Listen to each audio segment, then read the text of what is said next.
Welcome everyone to Monday Match Analysis. I'm Gill Gross. Today's episode is a conversation with Jon Wertheim, our annual biggest issues facing tennis today discussion. What are those issues? Well, look, some of this is in the weeds. It can be heavy, it can be complicated, but conversations that I think are important to have about the sport at large. First being the Saudi Arabia 10th Masters 1000, potential tour restructuring, all of the storylines that I think we're getting a lot more play in the first half of the season. We're going to revisit some of those conversations and update you on that. We will discuss pickleball and whether or not it is a legitimate threat to tennis in any significant way. We will also talk about anti-doping. There's some Sinner talk, but I really made an effort to make the conversation about anti-doping in tennis to a larger degree than Jannik Sinner specifically. All that coming up. First, a reminder that Monday Match Analysis is powered by BetUS Sportsbook and Casino. WTA's got a 500 this week in Korea. ATP's got 3 250s, including one in Chengdu, where Alexander Zverev is not defending his title, but some interesting players in the mix over there. You can go to betus.com and use the promo code YouTube150 for an 150% deposit bonus up to $2,000. Please gamble responsibly and don't harass the players. We'll actually also talk about betting because John did a story for 60 Minutes on the effects of legalization of gambling in the United States for 60 Minutes. So we will talk about that at the end. Without further ado, here's Jon Wertheim. We're joined once again by Jon Wertheim, 60 Minutes, Tennis Channel, Sports Illustrated, and one half of the Served podcast with Andy Roddick, which means a lot of my viewers and listeners, John, will have also been listening to you every week. So I'm glad to know that Andy doesn't have you on a non-compete and you are willing to come on. My pleasure. Glad we got served. Yeah, I'm the half with the weaker serve, but no, it's been a lot of fun. It's sort of, we started this on a lark and it's kind of, I think, overwhelmed us a little bit, but it's all good. Thank you. Good to be here. How are you? I'm great. I want to start there. It doesn't surprise me how well the podcast is done and how much people have taken to it. And it's something that I've wanted for the sport for a while. Obviously, I've been in this space for over 5 years now, which is weird to say. But, I think about the NBA, and John, you know this, there are NBA fans who don't watch games. That's how robust the content economy is in basketball, where there are legitimately people out there who say, I'm an NBA fan, and they don't watch the games. And I'm not saying that I'm not saying that we want that for tennis. We want people to watch the matches, but I do think that there should be more out there for fans to engage in outside of the matches itself. You are saying the quiet part out loud, my friend. This is one of the great ironies of sports today, that sports are driving, it's all these media rights and live rights, and sports are propping up TV, and the NBA just got, whatever it is, $7.5 billion on this new rights deal. $7.5 billion, half of which, mind you, goes to the players. But and you say, oh my God, the ratings must be through the ceiling. If all these networks are shelling out billions of dollars, the ratings must be phenomenal. And then you say, wait a second, these ratings are falling off a cliff. And it is it's an incredible business case study where people like sports more than ever. People engage with sports more than ever. There's more commerce. We're talking about the WNBA. We're talking about, again, this NBA rights deal is just insane. We're going to see players that you and I have never heard of making $20-30 million a season. And the irony is that no one is watching the game. The 60 Minutes you referenced, 60 Minutes every Sunday night, it's been around, it's 57th season. 60 Minutes will outdraw conference final games. The ratings that the actual games are getting are falling off a cliff, but there is so much interest in the personalities, in the off court, in the trades, and the graphs, and the rumors, and social media, that you have this very, very strange situation where what these athletes actually do. Look at the U.S. Open. We kept hearing about, it's record attendance. There were 1 million people that attended the U.S. Open, 1 million plus, right? Mm-hmm. Guess how many people watched the men's final? It's about 2 million, right? It's less. It was, I think it was, 1.7. don't quote me on this. It was like 1.6, 1.7. So almost as many people attended the US Open in New York City as watched the final nationwide on free TV. It is a really strange sports media ecosystem out there. And yeah, I mean, I think Andy and I are the beneficiaries of this. We pay $0.00 for rights fees. And yet we are able to capitalize on this culture that everybody loves. But yeah, it's wild times out there because the dirty secret of sports today, we all love sports. We're all engaged. It's going 24/7. Fewer people than ever are watching the actual games. And you wonder at some point if, maybe the networks and maybe all the media entities paying the rights are ahead of the curve and they recognize this and they baked all this into their numbers, or maybe this bubble is about to burst. But it's a very, very strange sort of fact pattern. And no, Andy's been great. I mean, honestly, we sort of did this on a lark. And I mean, the dirty secret too is we're all about dirty secrets today, Gill. Love it. I mean, I've seen athletes, and I'm sure you have too. I've seen athletes sort of get in the media game and they say, "Oh shit, this is hard," and it's there's a lot more to this than just going on there and telling war stories. And I sort of dip my toe in the water with Andy, and we've gotten on forever, and we've known each other a long time, and always had a nice relationship. And I was a little reticent just in the sense of like, media's work, and there's a lot more to this than just putting on headset and bullshitting. But I've been blown away by the level of conviction, commitment, research, professionalism. I mean, he is all in, and I'm just kind of the knucklehead who comes on and maybe doesn't add a little bit. I mean, this is his baby, and I'm really blown away by how much he understands media, how much he's willing to work, how much he's willing to, no sort of sacred cows. I mean, he's willing to take some shots. He's not biting his tongue to protect relationships. He's the mixed sports metaphors. He's hitting this out of the park, and I'm sort of, I'm the guy in his early 50s who's kind of along for the ride. Totally agree. Yeah. I mean, he's grinding hard. It's very evident.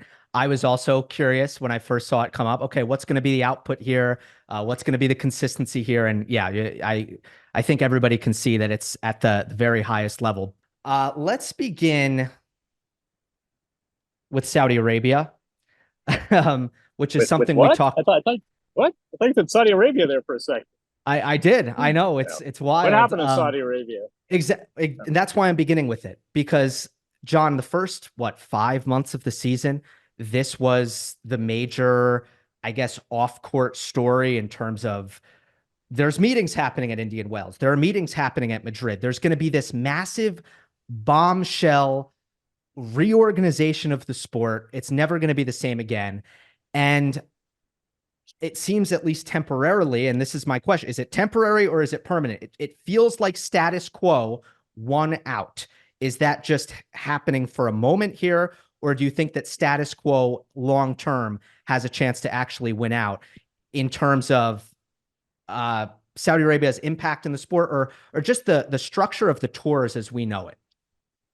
Yeah, I mean, I think initially, like so much in tennis, it started out as a binary, right? On the one hand, people said, "Oh my God, we got to take the bag, and every country's got its defects. Let's just take the money." And the other poll said, "No, this is going to be live golf. This is untenable." And I think there's been a bit of a middle ground. I think everybody wanted to avoid a live golf scenario where Saudi Arabia was going to come in and throw its money bags around, but completely disrupt the sport. And I think, honestly, Saudi Arabia gets that can't happen, and I think Saudi Arabia understands that as much as the tours. There is this issue of Australia, and it's no secret that Saudi Arabia would like to make this great cash infusion, but one of the conditions is it needs a Masters level event. Where is that going to go on the calendar? There are very limited options. One of them would blow up the Australia sort of prelude. If it were the first week of January, that would really upend Australia. I think what you have now are a few things. One of them is the women have committed to their year-end event in Rio. So we are going to get a real sense of whether Saudi Arabia can pull this off. Will there be fans in the stands? We saw with the Solheim Cup this weekend. Will there be all sorts of infrastructure and transportation snafus? Will there be an international incident? I don't think so, but I think we're going to have proof of concept, and it's going to be a lot easier to make an informed decision about Saudi Arabia once they hold the WTA year-end finals. We also have these merger talks are still very much alive. And I keep hearing, and I sort of roll my eyes and say, look, since I started covering tennis, people have said, oh, you really need to merge the tours. I've seen the PowerPoint. We see this dribble of announcements about sort of joint initiatives. And sometimes it's as stupid as a video game or a joint media guide, but there clearly is some sort of effort to pool resources. So I think that is playing a role in this. Andrea Gaudenzi, who he loves his PowerPoints, but I'm really impressed by him as a CEO, as an executive. I mean, this is a former player and a really good former player at that. You would never know it. This is not someone who wheels that around, but he is very deliberate. He's very strategic. I would not want to play poker against him. He's clearly driving the bus here. And my read on this, some of this is hearing from sources and some of this is just kind of informed speculation. We're going to keep Saudi Arabia around. We want their money. We don't want Live Golf. We're working to find a date. We want to see if they can pull off this WTA year-end event. The exhibitions and the next gen, that's all well and good, but this WTA event is really where the rubber meets the road. In the meantime, we're working on this unified strategic vision. Everyone's sort of wary of calling it a merger because it's not really merging, and everyone wary of calling it an acquisition because that implies some sort of, it's like colonizer mindset. I think the semantics here are very interesting. But I think bottom line is Saudi Arabia is still very much in the mix. Gaudenzi's slow playing it. He wants to see if this WTA event can go off. He wants to see if this merger, this one vision, this unified tennis entity can finally come together. Then you go to Saudi Arabia, and if you have to piss off Greg Tiley, so be it. But yeah, this is quite a TED talk I'm giving you, Jill. But no, I think you're right. The first 4 or 5 months of the year was all about Saudi Arabia and whether this whole, the majors were going to have this separate standalone 12-event tour. That is all sort of cooled off. And I think it's not status quo because Saudi Arabia is still very much in the picture. But I do think that it's much more strategic than big bags of money. Let's go over here. All right. So no Premier Tour, but January is still up for grabs. There is a battle about what's going to happen in January because the ATP is interested in adding a 10th master. Craig Tiley, I'm pretty sure Tennis Australia earlier in the year went as far as saying, we will sue. You will be at breach of your contract if the 10th Masters 1000 is added in Saudi Arabia. That's a great point about Riyadh, just to see what the feel is and how that really plays out. And if it goes on without a hitch or not. Then you have, the player travel question, which I don't think is going to get in the way, if we're being honest. I mean, first of all, most players are not taking the few weeks before the Australian Open. Most players are playing. Even, normally there's a handful of guys like Jannik Sinner, I think this year, if I remember correctly, he did not play before the Australian Open. That's very, very few. So you add a Masters 1000 that part of the year, it's not really adding on to the players' schedules.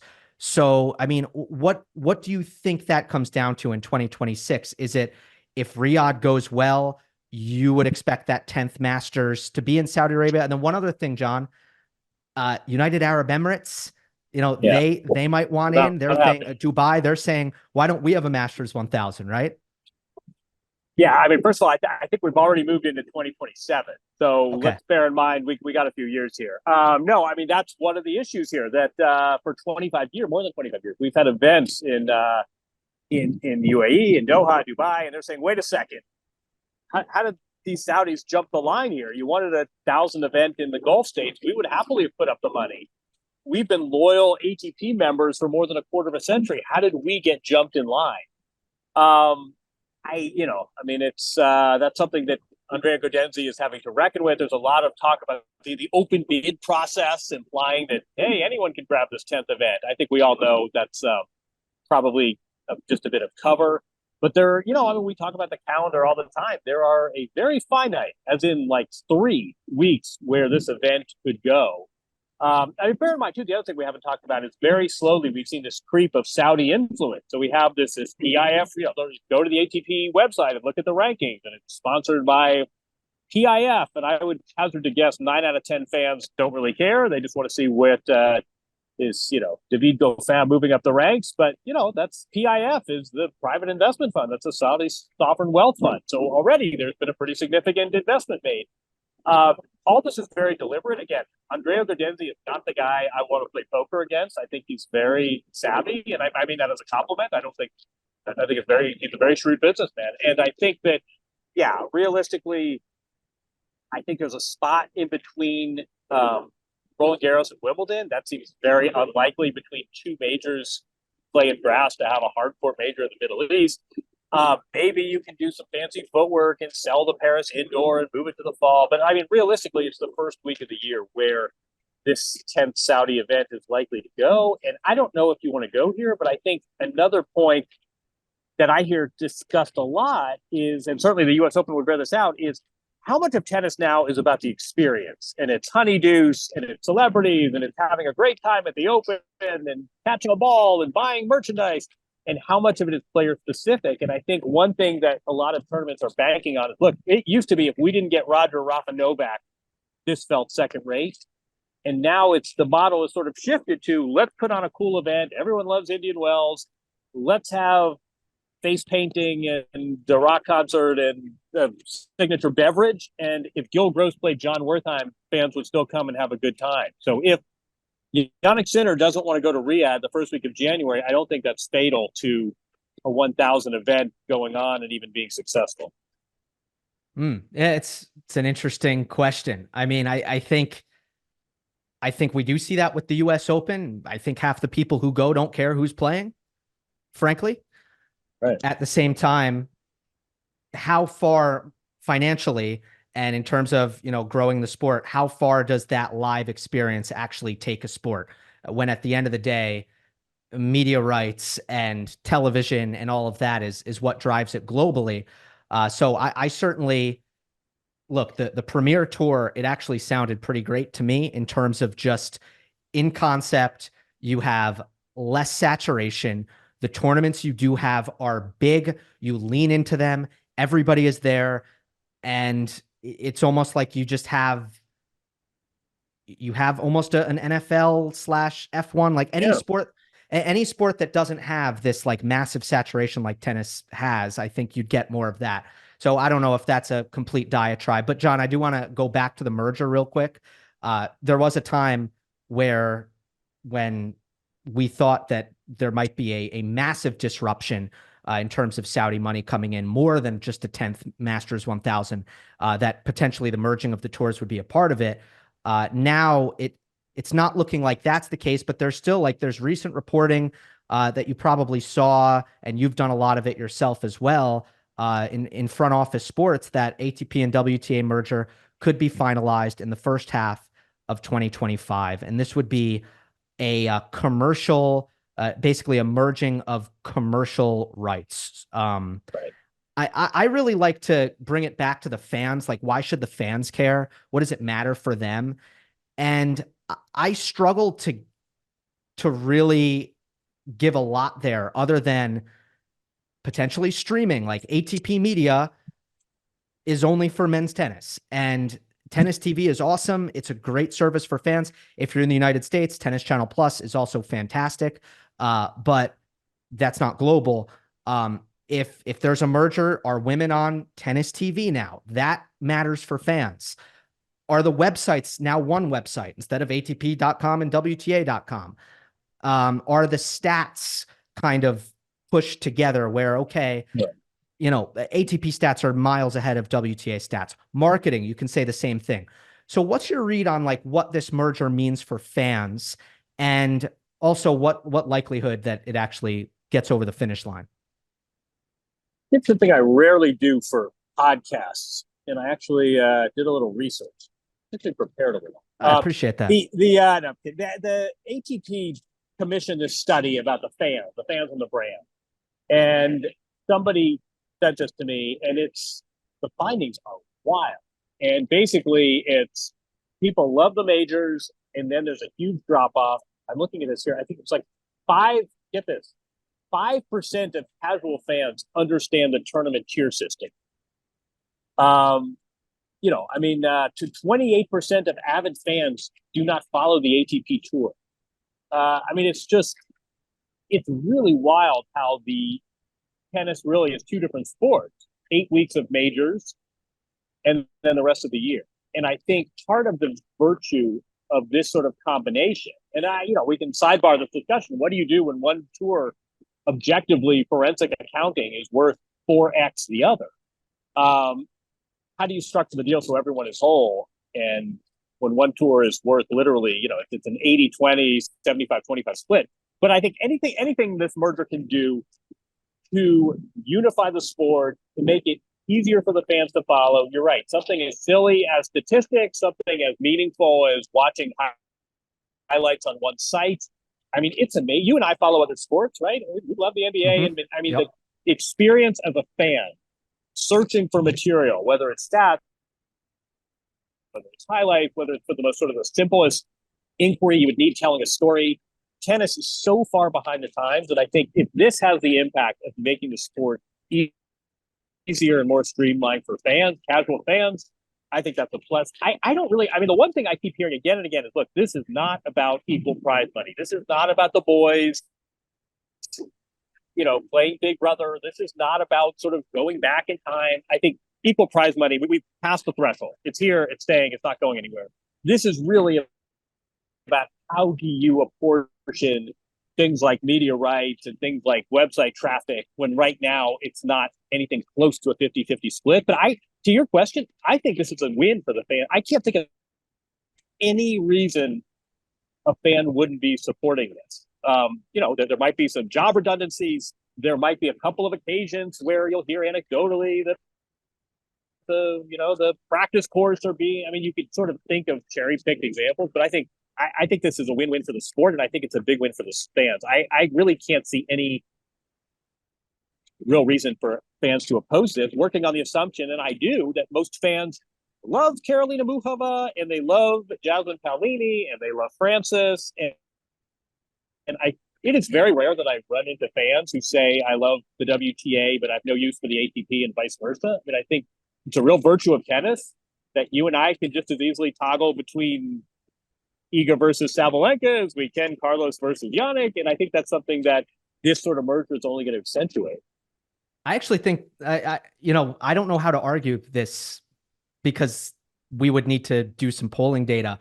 I think there's a lot of one or the other. I think there are plenty of singular WTA fans, singular ATP fans, but I also can't see a world in which that becomes a problem should the entities be connected. But, it's all anecdotal for me, but I do think that I think they're out there. I see it on Twitter a lot. Like, you can see some accounts are more geared towards one or the other. Yeah, I know. But like, look at the, I mean, some of it, like the proof's in the pudding, like look at the attendance, look at the ratings for the women's final versus, I mean, I don't know too many people that went to the US Open and said, I've never heard of, here comes Coco. I've never heard of her. I'm going out to watch Berrettini. Like, don't you think the experience of a match, even the chair umpires are interchangeable? I mean, I think it's really I'm sure you're right. I'm sure it's not 100% 50-50. And there's something. I hate women's tennis. Women's tennis sucks. I hate the men. Zverev is poison.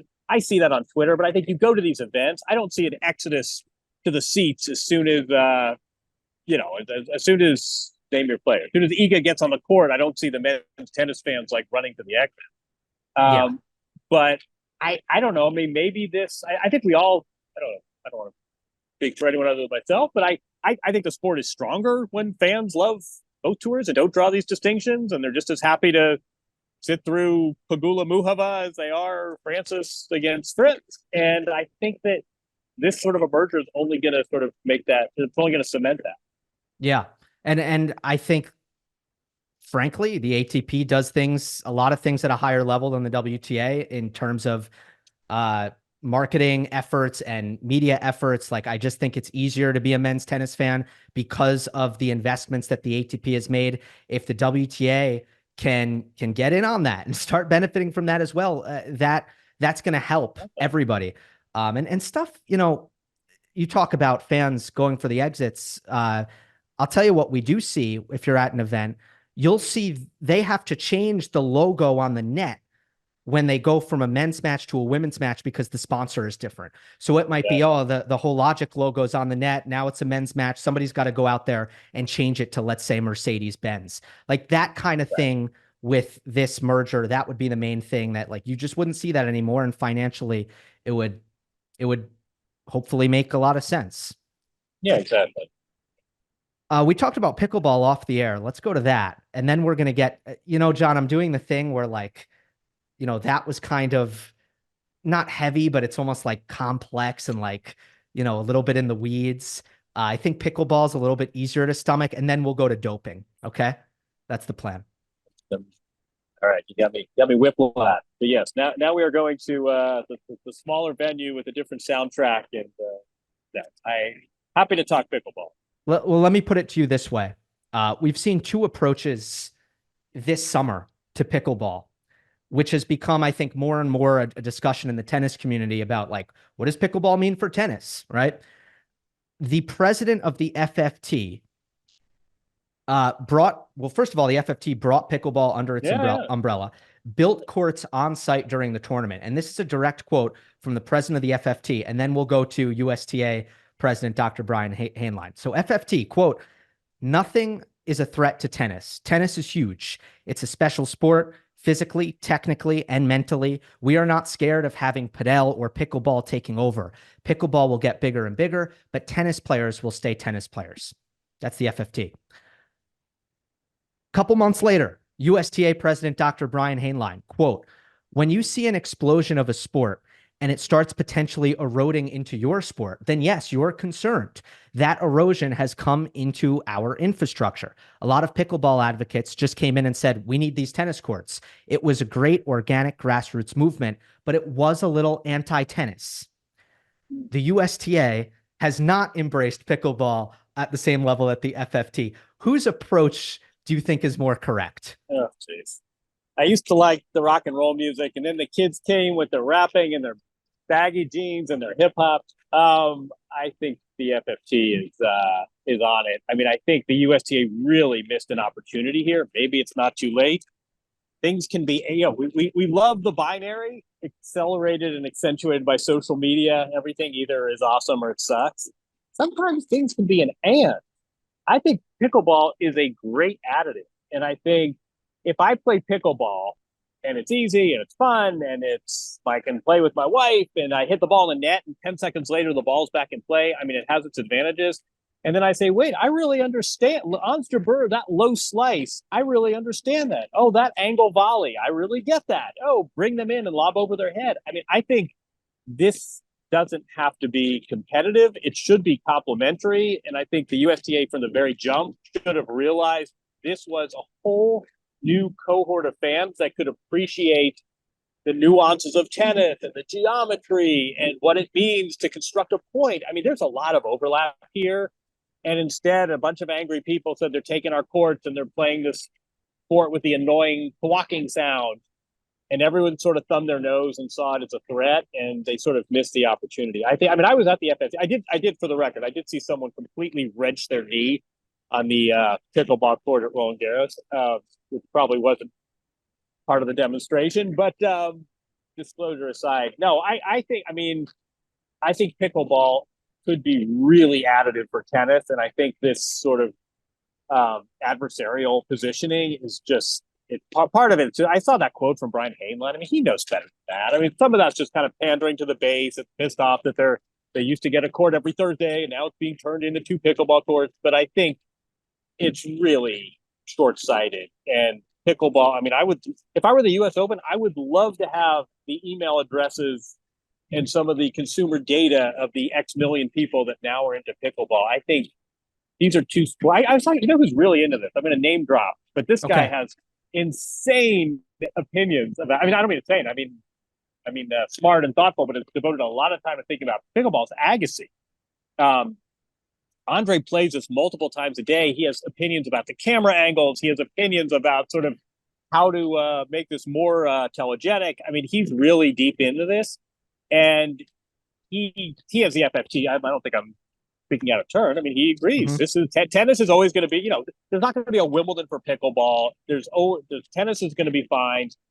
use all of these people who are new to appreciating racket sports and everything that goes into hitting a ball over a net with precision, but also using enough power. I mean, there's so many complementary elements, and for the USTA in particular, not to see this as a whole potential market of consumer and future tennis player. You're like, I love Topgolf. One day I'm going to want to play 18 holes. I mean, this is not unique to tennis, and I think this whole adversarial pickleball sucks. It's really unnecessary. It's kind of insulting, and it's just bad business. That's it. How do you feel, Gill? Yeah. I think to deny some of the advantages that pickleball has over tennis that they've capitalized on is, to your point, you can resist, you can say whatever you want, but it's a real thing. The fact that you can bring your family to a pickleball court, or the fact that you can just go to a pickleball court in a public park in Los Angeles and you can say, I've got next, and hop in. There's no I've got next in tennis. I know basketball has had that for a very long time. I'm sorry, but the person on the side, if I'm playing tennis, probably doesn't got next, because I mean, there's a chance if they were D1, they'll smoke me. And if they were played third singles in high school, I smoke them. And it doesn't work as well as pickleball does. And that's the reality of it. That is going to create a certain attractiveness. There are pickleball bars now that I'm seeing. There's not going to be tennis bars. So pickleball is what it is. Tennis is something different. And I think embracing those differences and not trying to kind of resist the growth of both. By the way, tennis continues to grow. Numbers are great. Participation is up. So I don't think it's an apocalypse. I would like to see the pickleball courts create their own courts and not take away from tennis courts. Obviously, I would like that. But other than that, I'm not worried about anything that's happening. No, I think if people were indoors playing video game, like that's where I would start worrying. If people are putting an implement in their hand and they're learning how to guide a ball with precision and understanding that like the low slice can be really effective, or do I take this out of the air or do I let it bounce? I mean, it's like arguing over, I don't know. Should we do a music analogy? I mean, if nobody's listening to rock music, it's bad for rock music. And people are fighting over whether REM qualifies as grunge. I mean, it's really a silly, what wakes me up when people are done. And when people want to stay indoors and sit on their couch, tennis has a problem. When people want to put an implement in their hand and learn how to hit a ball, capitalize on that. Yeah, absolutely. I mean, look, I've been calling tennis for years. I've been calling pickleball for about a month. And so it's very new to me. And, I obviously needed to really understand, okay, what are the differences here? What are the similarities? And yeah, you can't call it a racket. It's a paddle. It's not a racket. But are there one-handed backhands and two-handed backhands? Is there slice and is there topspin? And are you talking about the height of shots and the depth of shots and all that, the angles of shots? Yeah. Racket sports are really one family. I think all of them are. All right, John. We talked about doping last year on our podcast. We did. We had Simona Halep, and at that point, we were waiting for the CAS, the Court of Arbitration of Sport. We were waiting for that ruling. So we were kind of in limbo, and it was a very much wait and see moment in the Halep case.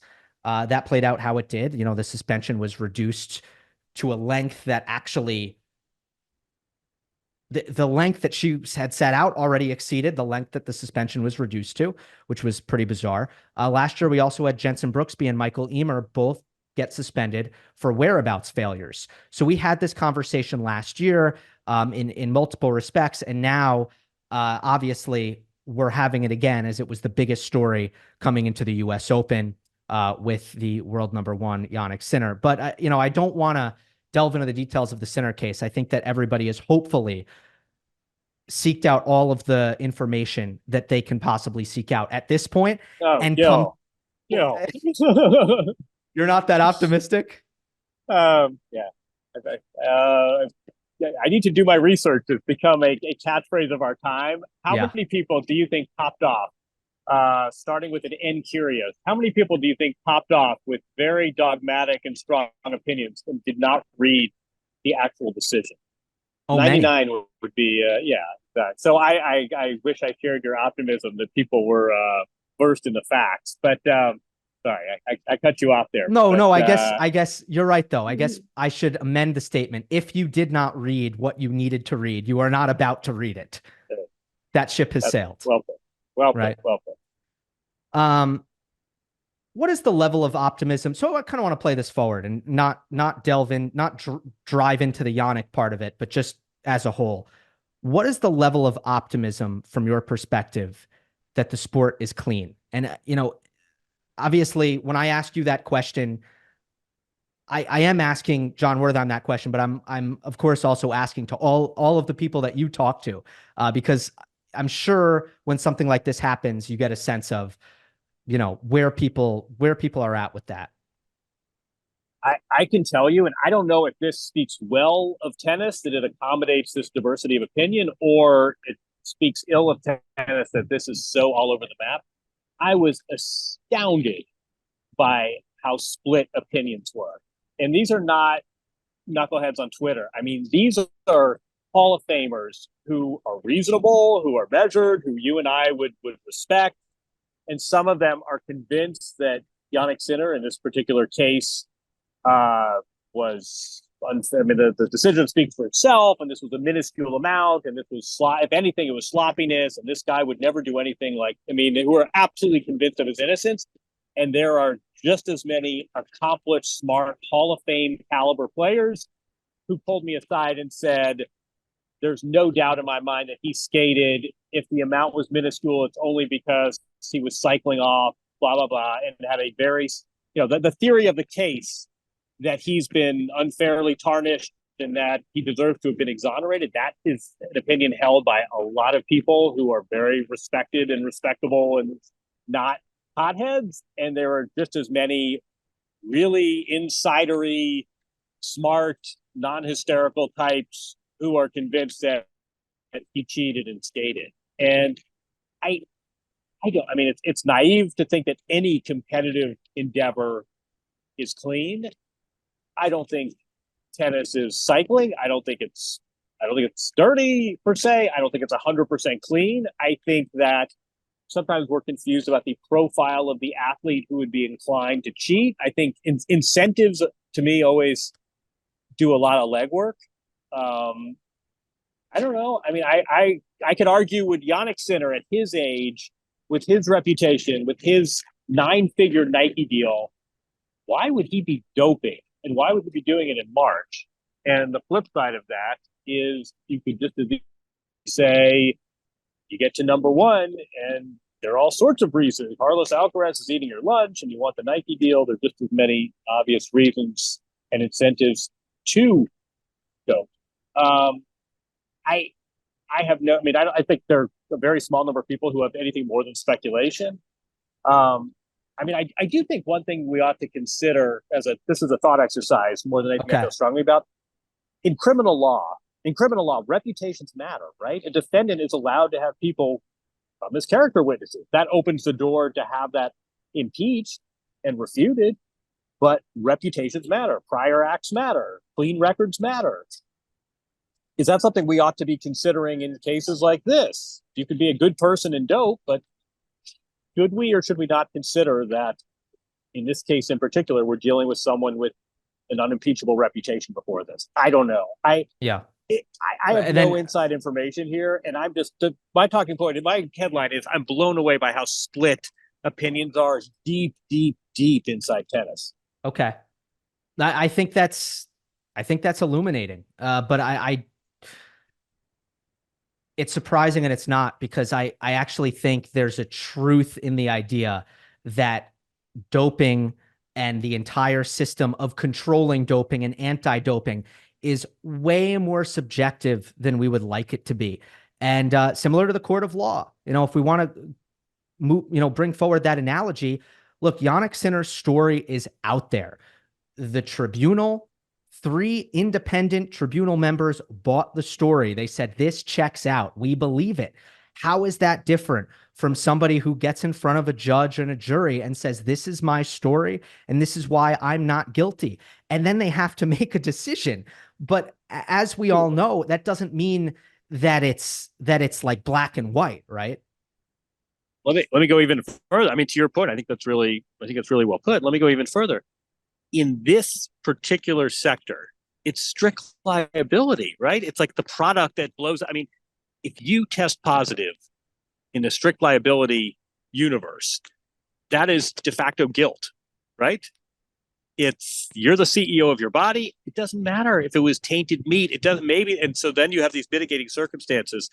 To your point, if there is a guilty, if there is a positive finding and we're in a strict liability universe, you're guilty of doping. That's it. It doesn't matter if it was if it was bad beef, or if it was but that might mitigate the sentencing. That might have some impact on how you're perceived by your peers, but it's kind of game over. And I think one of the mysteries with Sinner is, how did this happen? How did he go 5.5 months without having this be revealed the way it has been for other players? And also, how did we get around this? I mean, we've seen players in tennis and they've had sentences reduced because it was found out to be, it was jet lag medication and hair loss medication. I mean, this rancid beef, this beef contamination is real. I mean, that you have experts, and it's not just in sports. I mean, that's something that's come up again and again. How is it that Jannik Sinner did not have this brought to the public until his exoneration? I think that's where a lot of the questions start. Clostebol is similarly, it's been common with Italian athletes. And I think, it's almost, on one hand, again, it goes back to gray area.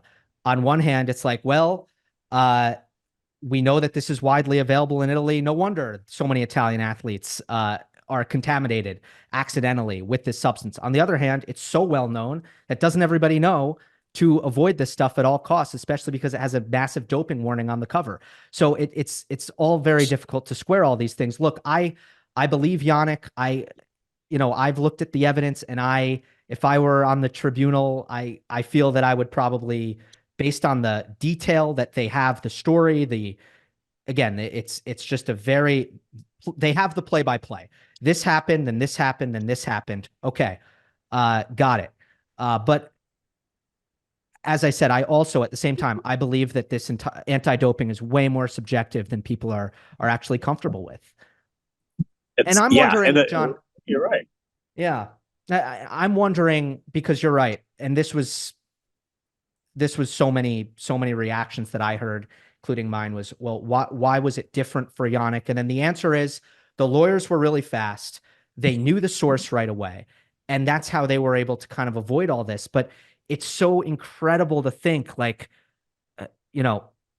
Tara Moore couldn't figure it out. Simona Halep couldn't figure it out. Diana Yastremska couldn't figure it out. Beatrice Haddad-Maia couldn't figure it out.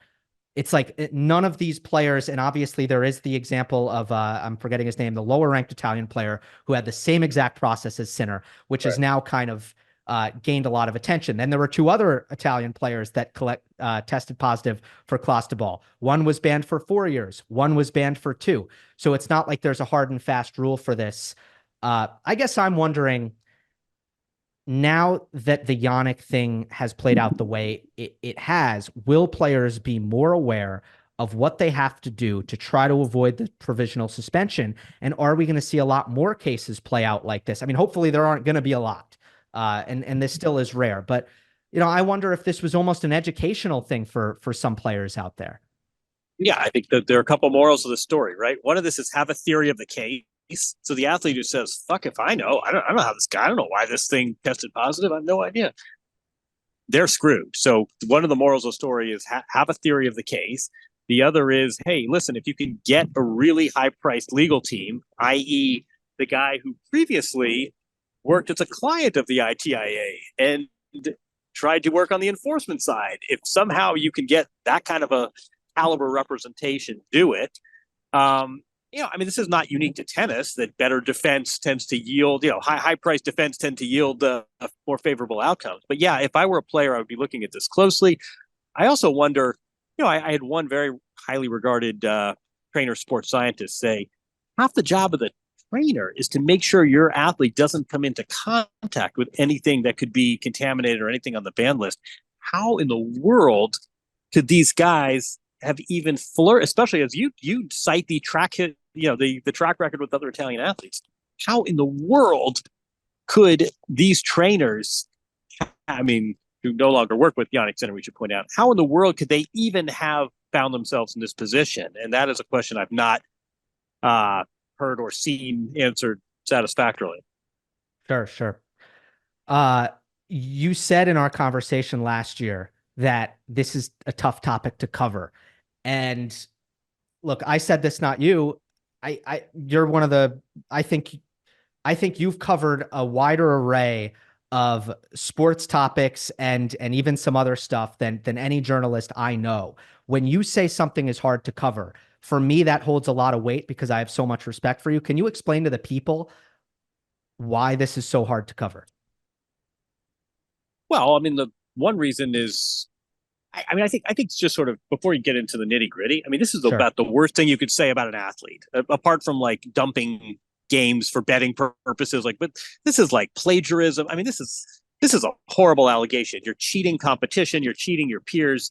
That's not an allegation you should throw around lightly. All of these, so-and-so athletes, it's so obvious they're doping. Absent any evidence, that's a horrible thing to say about someone. So it's easy to get on Twitter and say, look at their muscles, and it's so obvious. I really very reservedly would ever make that allegation, even with evidence. It's about the most damning thing you could say about an athlete. Also, I think necessarily, and I think this is a good thing, but these are confidential processes. People, how could Jannik Sinner have tested positive and the clumsy tennis media never was onto it? Something would be profoundly wrong with the process if someone were able to have had access to these highly confidential processes. They should be confidential. Right. So I think that's part of this as well. I think part of this too is that we all want fair play. We all want dopers weeded out. But in all sports, tennis in particular, what happens? An athlete is caught and they have some alibi. Grandma's pasta. They run the range of vanishing twins, sometimes more legitimate than others, but you have a whole history. No athlete said, oh, you got me. I did it. What's my punishment? Yep. Everyone has an alibi. Sometimes they are legitimate. Oftentimes not. You have people like Marion Jones and Lance Armstrong who are absolutely adamant to the point that they're initiating legal action. There are libel laws, there's defamation. And then you find out later that they're guilty. Something else you have a lot of times in sports, tennis in particular, is you have a positive test, and then the athletes end up supporting the accused. And the athletes are all up in arms that a colleague has been popped. So it's very complicated. There is an element of science. I can read the study and I can read the tribunal decision. I don't know the science. I can't talk with any authority about metabolization and Half-life. Yeah, exactly. Even the quantity. It was framed in grams. Since when do you have a doping grams are like picograms? Well, I'm saying, the Jannik Sinner said it was 1 billionth, whatever it was, of a gram. And I'm thinking, is that even the right denominator? So compounding all of this, you have a level of science that most journalists, certainly not me, I don't have authority to. So it's really complicated. At the same time, fair play is the essence of sports. It's WWE.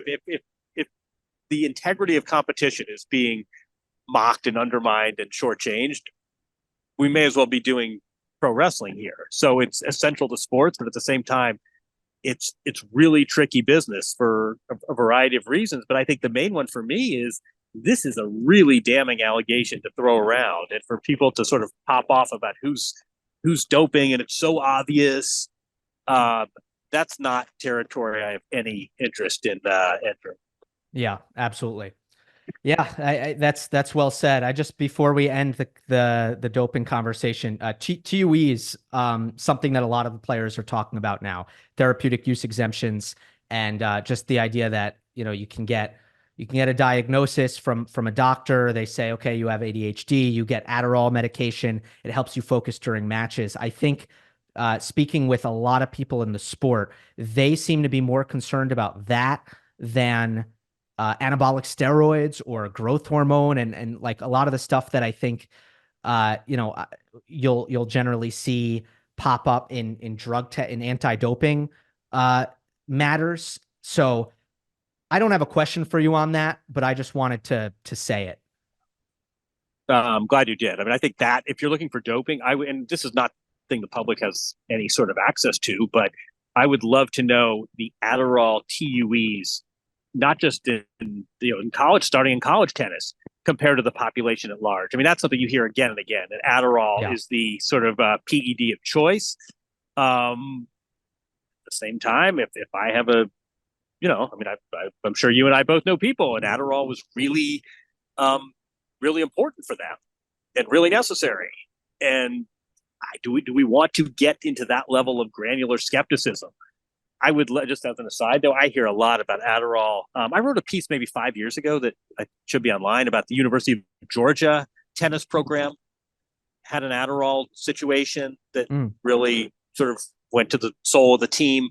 But I would love to know the statistics on Adderall TUEs for college tennis players versus college student prescriptions at large, because I think that's something I hear again and again. Yeah, and that would be a good way to really see, okay, is this completely overrepresented? That's a good call. I wonder if that can bear to, come to fruition at some point. But yeah, obviously, again, confidentiality, medical stuff, difficult to uncork. Last topic for you, John. You did a story for 60 Minutes earlier in the year about the legalization of gambling in the United States. You kind of delved into, I guess, the effects of that and the net positives, the net negatives, in particular that have come from that.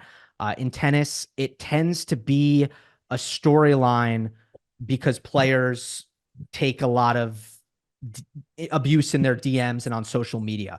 Like that tends to be when people start talking about, like, does tennis have a betting problem? The thing is with that, like, the toothpaste, and I'm sure you'd agree with this, it's very much out of the tube.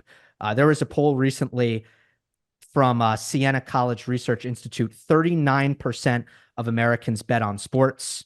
I know of basically zero major sports podcasts that don't have a betting sponsor, like that I listen to. Full disclosure, this podcast is sponsored by BetUS. But I do want to ask you what you found in digging into this topic, and when you look at tennis and like the crossroads that the decisions that it needs to make about where to kind of green light the relationship with the gambling industry and when to kind of put a halt to it. Like, where does that line exist in your opinion? Yeah, I don't know if you can sectionalize that to tennis, but I mean, one of the problems with tennis is that in the NBA, it's like a 50-50 revenue split, right? So DraftKings is everywhere in the arena. You and I might have whatever feelings we have about sports gambling. The players are getting half the revenue. In tennis, the players are forbidden from using the product. They can't even have a patch deal. And the tours, meanwhile, can sell data rights, and Miami can have a betting sponsor, and sort of, as you say, the toothpaste is out of the tube. I feel with sports gambling, we're at the Joe Camel vending machine in school phase. And you're never going to say smoking is illegal, but there's legislation and there is regulation and there are guardrails.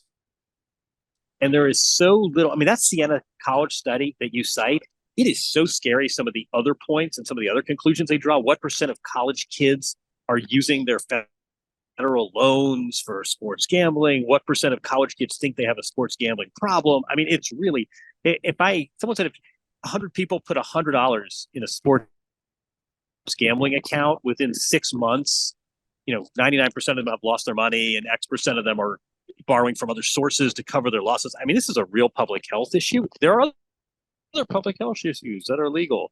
I mean, not every behavior has to be approved by the Vox Populi. But I think the issue in tennis is that A, the players can't benefit. B, it's an individual sport. So when player X loses a match, she turns on her phone and everyone says, "Fat cow, learn how to hit a backhand." Yeah. And these and also just the level at which the gambling is going on. I mean, there are matches that are being played at public parks between players with quadruple digit rankings, and there's $10,000 at play. So I think eventually we're going to look back and say, remember 2024 when, any knucklehead could bet on two players playing in Slovenia? And remember when, they didn't check your age before you opened an account, and they said there was $100 bonus, but they didn't tell you in the fine print you had to bet 20,000 before you availed yourself to that. I mean, I think right now it's the Wild West. I don't think sports gambling is going away, but I think the next phase is people cleaning this up and regulating it. Hopefully that extends to tennis. Yeah, there's so much opportunity for regulation, right? I mean, these companies have algorithms. They understand your behaviors. They know what problem betting looks like. They know, right? Or like you could easily create a system in which like athletes who don't meet a certain threshold of, I guess, prize money or something, you can't bet on that, or you can't bet on them, right? Like there are a lot of opportunities to make sure that this isn't as easily abused. Yeah, I mean, one thing, these gambling companies are so sophisticated. They've got every algorithm and all the engineering. They know what teams you like. They know what hours of the day you're more prone to bet. They know when your payday is a lot of times. I mean, the amount of information they have on you is frightening. But suddenly they don't say, "Hey, listen, Gill, you've been losing. Maybe you ought to back off." Maybe the bartender says, "Hey, I need to cut you off." There's liability if they don't. Why are these gambling companies allowed to take your money when they have the data that you are in the hole? And yeah, why don't you just say you can't bet on any player ranked outside the top 100? I think that's the next phase of all this. That people are going to say, "Listen, sports gambling's here to stay." The whole nature of sports is the undecided outcome, right? I mean, the whole appeal of sports is it's unscripted. We don't know what's going to happen. It's kind of natural that you're going to want to bet money on that. The flip side is it's insane that two guys are playing in a park in Tashkent, and someone who is a known gambling addict in Sunnyside, Long Island, at 2 a.m. is betting $10,000 on this nothing match, and that's allowed to happen.